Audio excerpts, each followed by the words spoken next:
On January 21st, 2017, FSO signed up for a guided trail ride at the Anthracite Outdoor Adventure Area in Pennsylvania. The trailhead is just under 3 hours from our home base in Delaware, so getting up at 4:30 in the morning was a small price to pay for exploring what would be one of the largest off-road parks in the country, with over 7,000 acres to challenge you. After a few coffee refills, we rolled into the park HQ to meet up with the rest of our group for the day.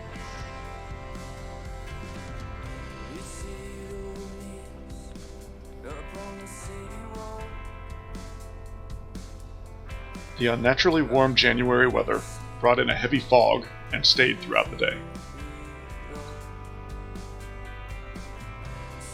The Anthracite Outdoor Adventure Area has brand new facilities located throughout the grounds. Coming up on the left, you'll see the park headquarters, where you'll register, pay your fees, and pick up some information before you head out on the trail. On the right, as I pull into the parking lot, you'll see facilities along with airing up stations and a massive parking lot.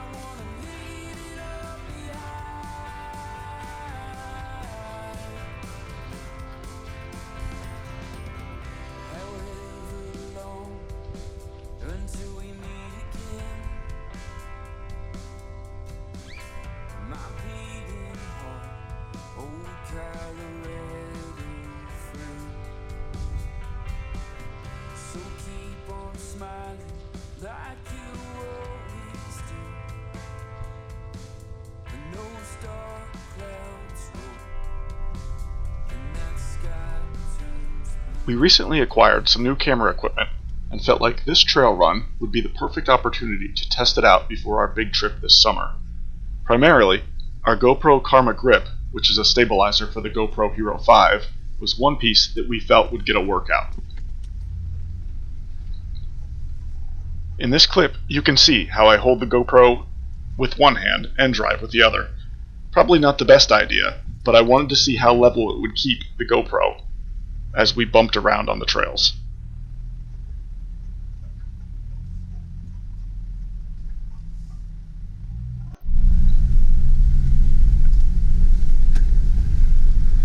Here I put the Karma Grip out the window so that you can see the tire and the trail and how the suspension handles the bumps and the GoPro stays relatively level.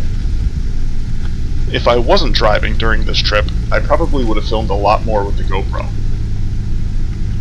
Overall, I think the footage that comes out of this trail run will be spectacular with the GoPro Karma Grip, and I can't wait to use it on our Northeast expedition.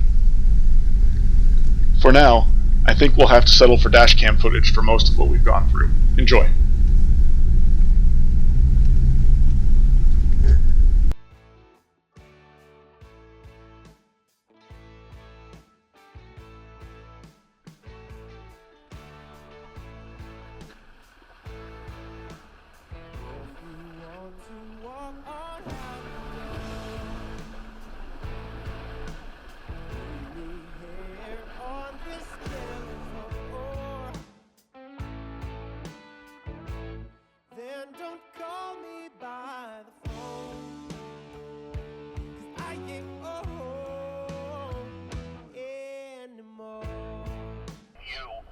Going slow to keep up with you. So basically take your time, get through the obstacles safely. The rest of the group will wait for you. The voice you just heard is Kyle Butcher. He's our trail guide for today from Off-road Consulting. Your minutes of time taken to get over an obstacle can save you thousands of dollars in damage. So make sure you just take your time. As you'll see throughout the video, Kyle lets us know when there's obstacles or things that we should know about coming up on the trail.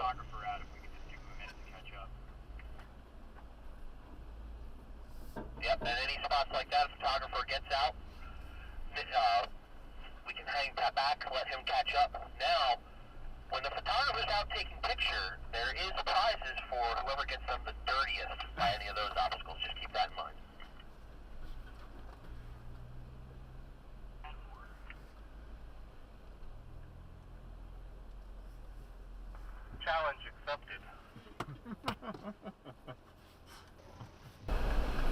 Throughout this trail ride, you may see me take a different line than the Jeeps in front of me. There's a couple of reasons for that.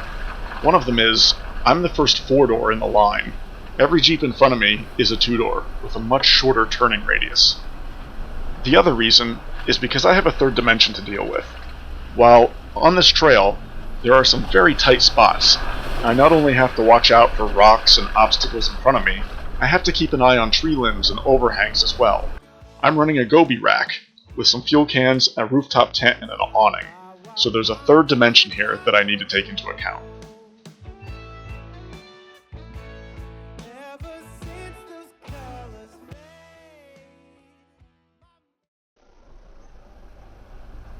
In a second, you're about to hear Kyle come on the radio and tell us that there is a 180-degree turn coming up.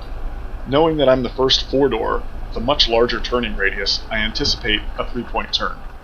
What I didn't anticipate was that the hill down the turn would be slick mud, and that I would nearly slide off the embankment on the other side. Have a 180-degree turn. Just make sure you leave enough space between you and the vehicle in front of you that they can back up and reposition if need be.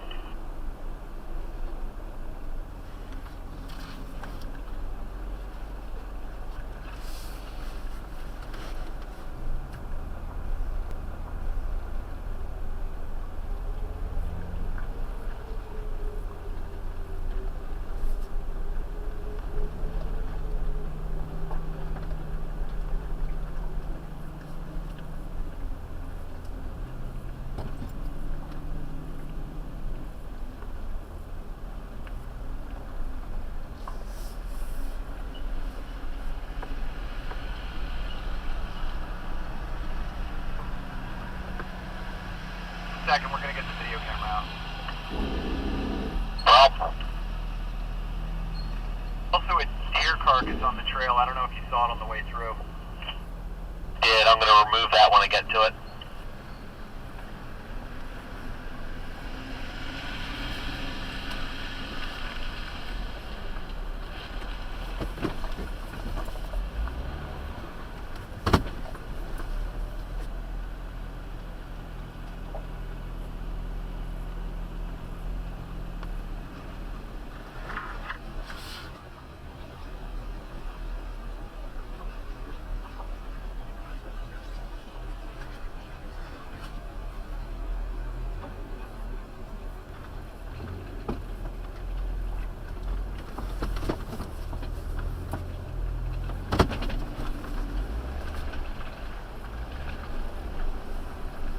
All's well that ends well, and we ended up headed back up the trail.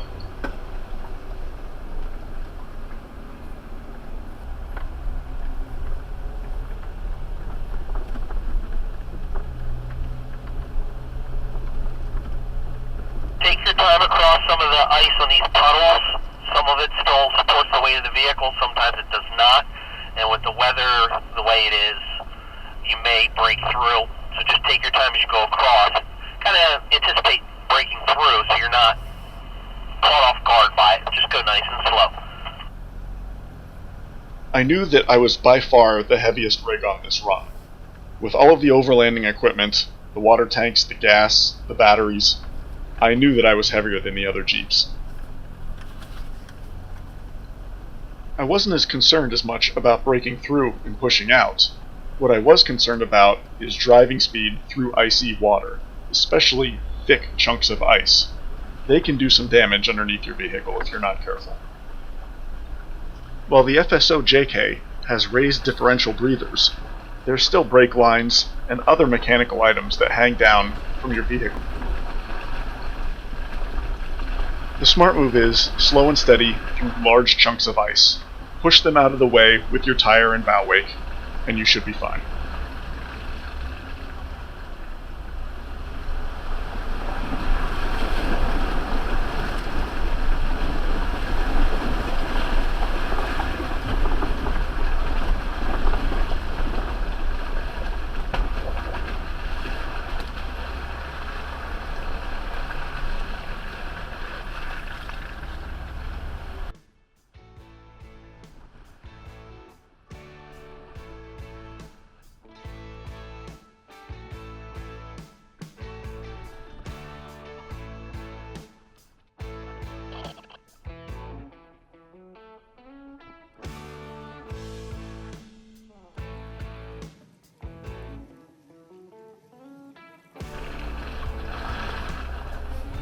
Most of the trail was steady and slow.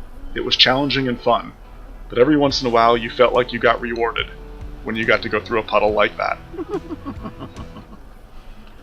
It's the little things.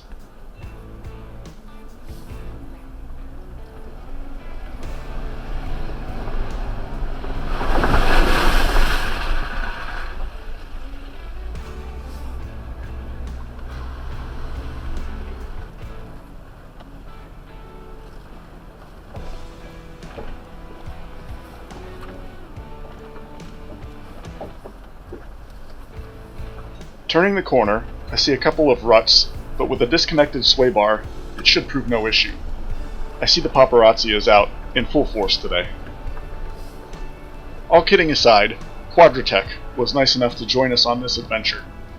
They are filming and taking photographs of all of our run.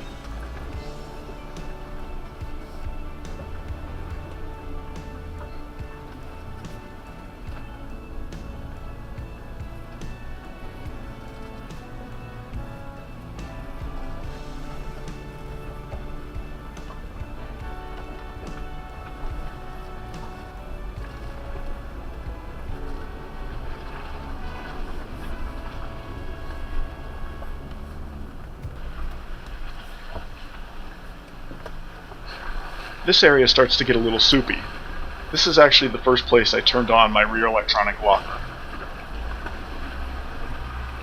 Although in hindsight, I probably didn't need it.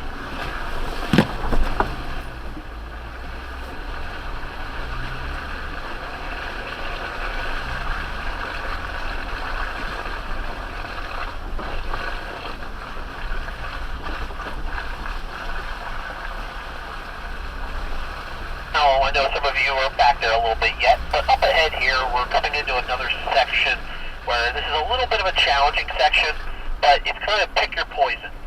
You can go straight to go through mud, you can go kind of in the middle and pick and choose your path to stay through some muddy ruts and some bumps, or you can go to the left and swing it wide to go through a rocky section. I'm going to go through the rocky section, but you guys can pick and choose whichever way you see fit.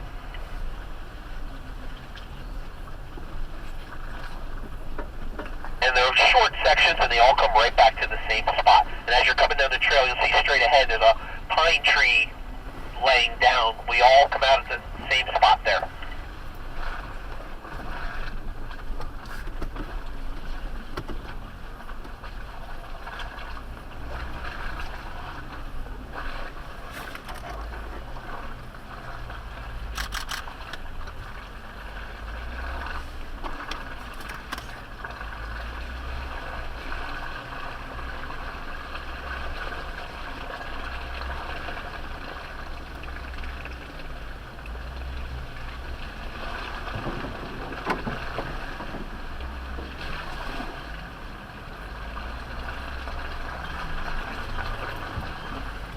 Probably a good time to roll up the window.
I'm thankful for rock sliders and skid plates.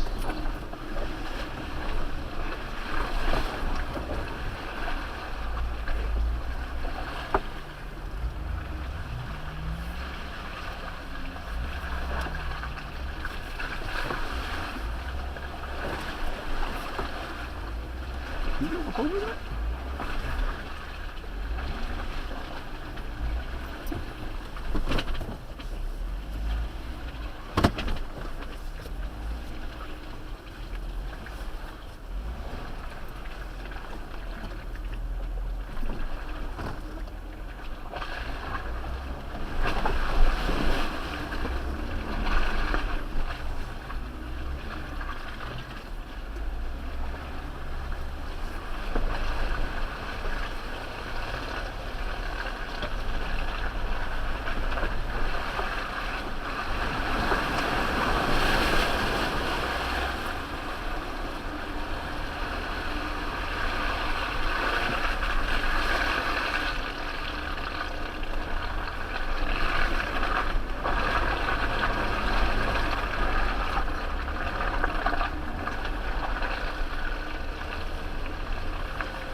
Watch the Jeep in front of me.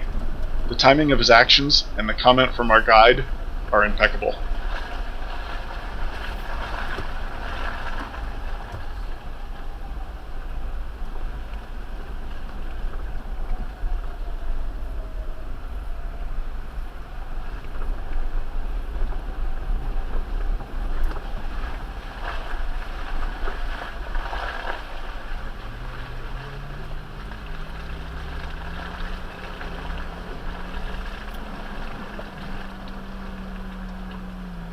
Down through this section, you're going to see a bunch of water holes off to the right and the left.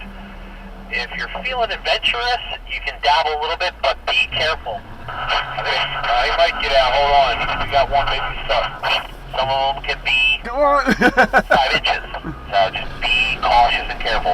Don't approach like they're only 6 inches deep, because they may be a lot deeper, and they have ice in there too. So go slow and be smart about it. He's out.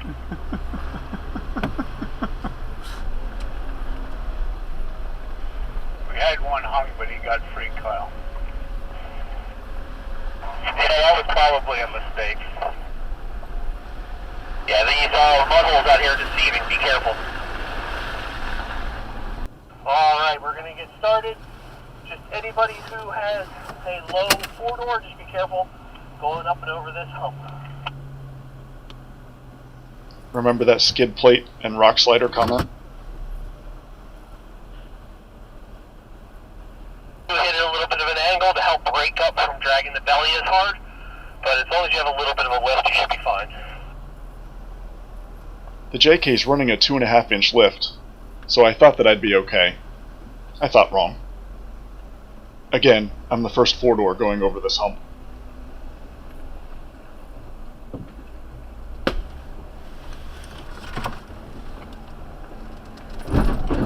Ooh.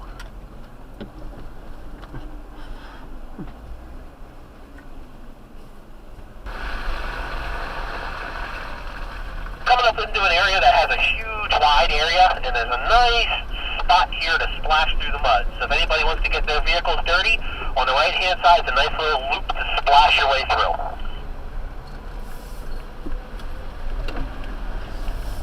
What do you know, Kyle? Is there a clean water area? You want to wash your vehicle? That's the corner car wash down in Shamokin. Thinking like a light rinse cycle, maybe.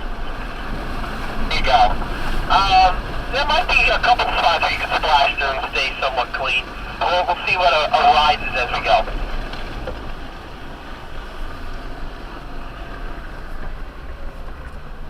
The technical section, and there's a spot where you can play in the mud pretty good here, or you can kind of squeak around.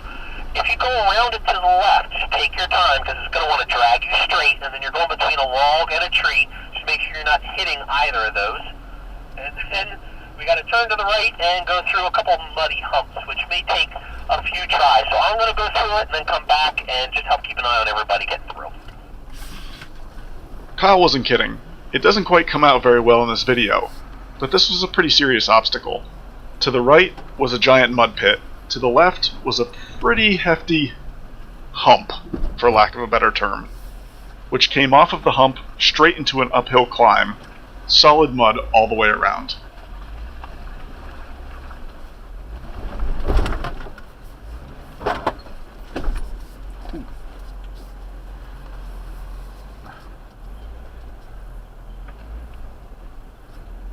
Holy fuck.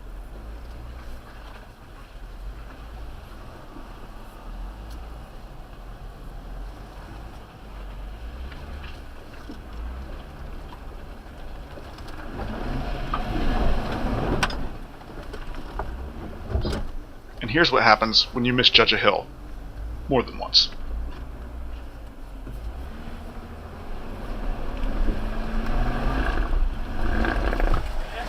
Yep. A little bigger than I anticipated. Come on, baby, walk it up there. One more. And you have all that weight back. Yep. Kind of drags down. Yep.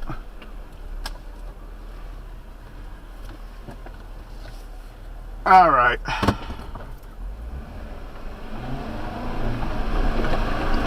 There you go.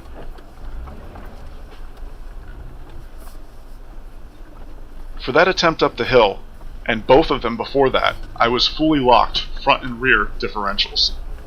The reason I didn't want to go flying up over the hill is because in overlanding you carry a lot of equipment, and there's a lot of weight inside that Jeep, and I certainly didn't want to come flying up over the hill with all of that weight inside the Jeep. Steep rocky hill, there's a couple rocks in the center of the trail, so you have to negotiate around them a little bit. Take your time as you come up through. Obstacle hills like this is not how fast you can get the tires spinning. That's not going to get you traction. Searching around for traction, turn the wheel left and right. If they're spinning, let them spin lightly. The more throttle you give it, the worse you're just going to spin. It's about finding traction, not throttling your way through. While this trail run wasn't an instructional course, and was certainly not listed as such on the website, it was great that Kyle gave pointers via the radio, because we had all levels of trail runners with us.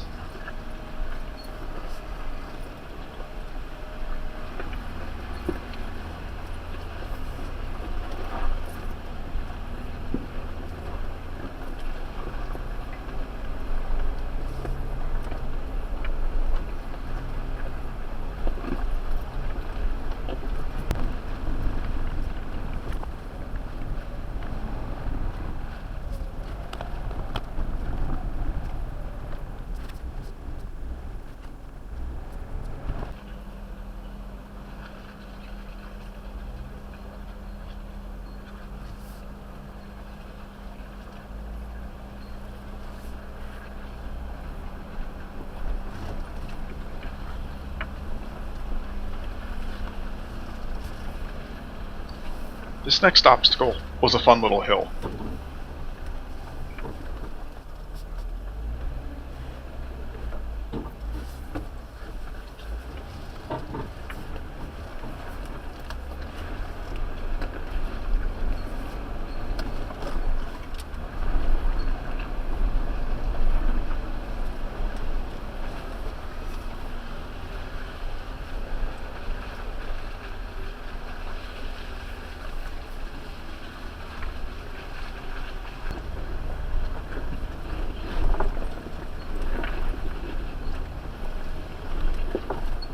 Once we get to the top of the power line twisty hill, we're going to turn and come in through the woods. There's a decent rock section here. You just got to be careful. There are a couple random 8-inch to a foot high rocks that stick up in the center of the trail. You just got to work your way one way or to the other. So just be careful as you come through. Keep yourself positioned to keep yourself out of harm's way. What we're about to go through was one of the most challenging portions of the trail ride for me. I mentioned earlier with all the overlanding equipment, the rooftop tent, the awning, the gas cans. It's very difficult to watch all angles in a 360-degree pattern while you're moving through things. Not only did I have to watch out for rocks, maneuver around them, tree limbs on both sides, the overhangs from the trees, the limb risers, what they would catch, all of that in the Jeep in front of me and the Jeep behind me made for an interesting challenge.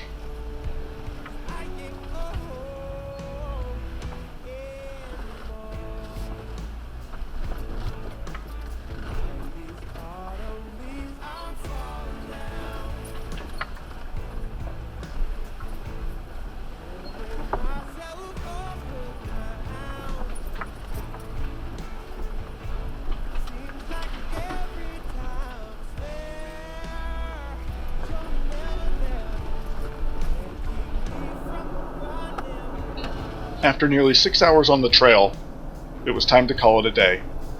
We came out of the trailhead and headed back to the main headquarters at Anthracite Outdoor Adventure Area.